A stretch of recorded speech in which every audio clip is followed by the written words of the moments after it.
नमस्कार बंधुओं, 29 सितंबर 2023 हृदय दिवस के रूप में मनाया जा रहा है। तो इसी विषय पर आज हम बात करेंगे।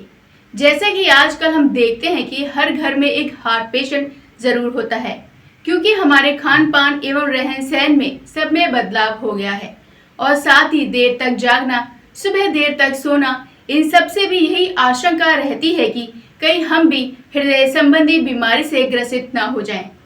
हृदय की बीमारी का मुख्य कारण ज्यादा मीठा खाना, तला भुना होना या तेज मिर्च मसाले खाने से भी हो सकता है।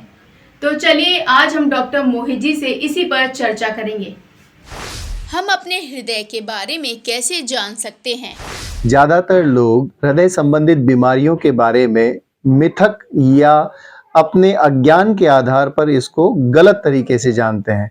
हम इसे थोड़ा सा बेसलाइन तरीके से जानने की कोशिश करते हैं। आप गौर से देखिए, स्वस्थ जीवन जीने की शैली में वर्तमान जीवन में आजकल जो सबसे ज्यादा बीमारियां हैं, जिसे हम कहते हैं NCD, नॉन कम्युनिकेबल डिजीजेस, जिसका बर्डन इस पूरे विश्व में या ग्लोबलाइज तरीके से 40 से 50% तक बीमारियों में बढ़ चुका है। और अगर ये इसी तरह से बढ़ता रहा तो एक आम व्यक्ति की जीवन शैली, या यूं कह सकते हैं कि एक आम व्यक्ति जो 60-70 वर्ष की आयु में जीवन जीता है, लगभग वह 35 से 40 वर्ष की आयु में अपना जीवन पूर्ण कर लेगा। नॉन कम्युनिकेबल डिजीज में कौन कौन सी बीमारियां आती हैं? उसमें मुख्य रूप से आता है, हम सभी लोग जानते हैं, हाइपरटेंशन यानी ब्लड प्रेशर की बीमारियां। दूसरा हृदय रोग, जो हृदय संबंधित बीमारियां हैं, हम सभी लोग जानते हैं, हृदय की नसों का बंद होना या वाल्व की खराबी होना या हृदय संबंधी और अन्य बीमारियां होना।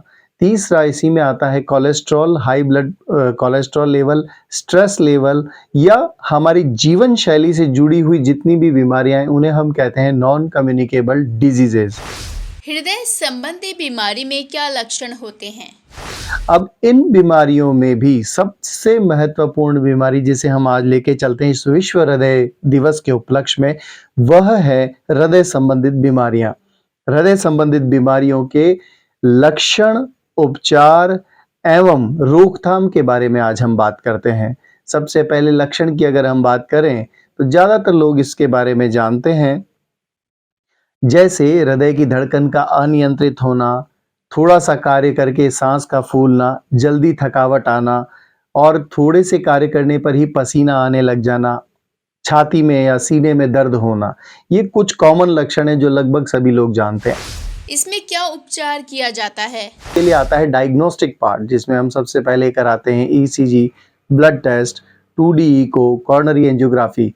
क्या है इन सारे लैबोरेटरी इन्वेस्टिगेशंस के मायने? ECG एक बेसलाइन इन्वेस्टिगेशन है। जब भी कभी हृदय में दर्द हो, सीने में दर्द हो या कभी ऐसा लगे कि थोड़ा सा काम करके ही हृदय की धड़कन अनियंत्रित हो रही हो और पसीना आ रहा हो, तो सबसे पहले तुरंत ECG कराएं और एक्सपर्ट को कंसल्ट करें और एक्सपर्ट की ही राय से 2D इको और साथ में कॉर्नरी एंजियोग्राफी की तरफ जाएं।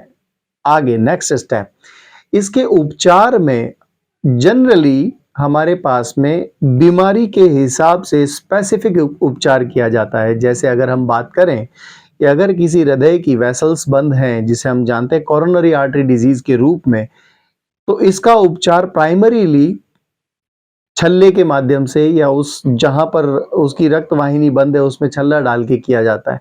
अगर मेजर वेसल्स 3 तक बंद है तो उसमें हम बाईपास सर्जरी भी करते हैं। आजकल रीसेंट डेवलपमेंट कह सकते हैं कि बाईपास सर्जरी छोटे चीरे द्वारा भी की जाने लगी है। दूसरी बीमारी है वाल्व की बीमारियां।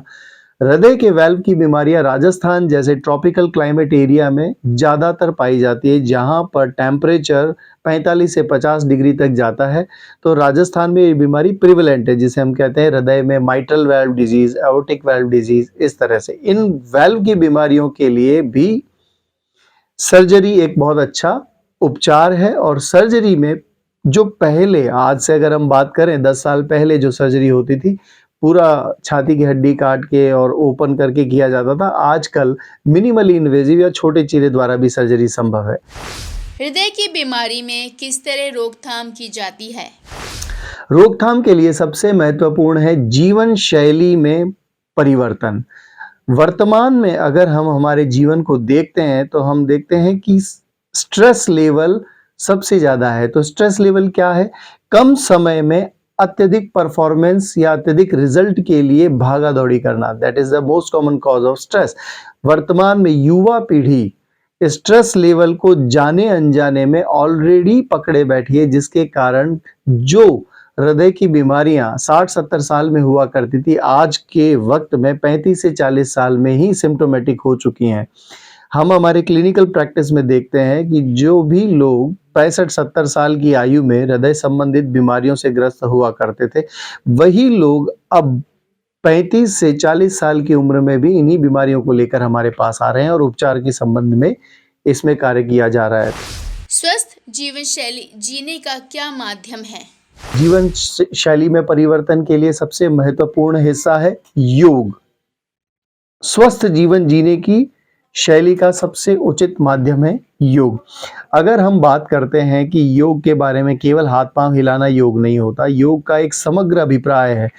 अगर मैं आपसे कहूं कि हम पतंजलि योग सूत्र के बारे में बात करते हैं तो उसमें साफ साफ लिखा है अथ योगानुशासनम, your life discipline is known as yoga. हम हमारे जीवन के डिसिप्लिन को मिसमैनेज्ड रखते हैं, जिसके कारण हम हमारे जीवन को स्वस्थ नहीं रख पाते। तो स्वस्थ जीवन जीने की शैली का सबसे पहला स्टेप है अपने जीवन में योग को अपनाएं या स्वस्थ जीवन जीने की शैली को अपनाएं, जिसमें खान पान से लगा करके कितने बजे उठना है, कितने बजे सोना है, क्या खाना है, कैसे रहना है, कौन से आसन करने चाहिए, इन सब के बारे में बताया जाता है।